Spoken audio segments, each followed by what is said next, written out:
মানিকগঞ্জে আজ তাপমাত্রা ছুঁয়েছে ৩৪ ডিগ্রি সেলসিয়াস। গরমে সবচেয়ে বেশি দুর্ভোগে পড়েছেন খেটে খাওয়া মানুষ ও শিশু ও বৃদ্ধরা। তাপমাত্রাটা অতিরিক্ত আগের চেয়ে অনেক তুলনায় বেশি। গরমে জনজীবন অতিষ্ঠ এবং সাধারণ খেটে খাওয়া মানুষ এতে ভোগান্তির শিকার হচ্ছে খুব বেশি। গত ৪ দিন ধরে মৌলভীবাজারের তাপমাত্রা ৩৪ থেকে ৩৭ ডিগ্রির মধ্যে ওঠানামা করছে। এতে চরম ভোগান্তিতে রয়েছে খেটে খাওয়া মানুষ। নওগাঁয় আজ দিনের শুরু থেকেই তীব্র তাপদাহ প্রবাহিত হচ্ছে। রাস্তাঘাট ফাঁকা, যারা বাইরে বের হচ্ছেন তাদের অনেকেই ছাতা বা গামছা দিয়ে রোদ ঠেকানোর চেষ্টা করছেন। বর্তমানে ডায়রিয়া, জ্বর এবং হিট স্ট্রোকের রোগী বেশি ভর্তি হচ্ছে।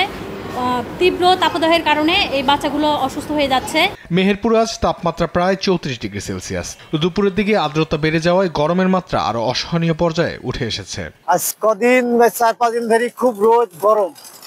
এই ছাতি মাথায় দিয়ে ভ্যান চালাইছি, বাজারের লোকজন আসছে না, কাজকাম হয়েছে না, আমরা তো খুব সমস্যায় পড়ে আছি। রোদ গরমে আমাদের ভাড়া টাড়া কম হয়েছে, রাস্তায় লোকজন পাওয়া যাচ্ছে না, আমাদের অনেক খুব সমস্যা।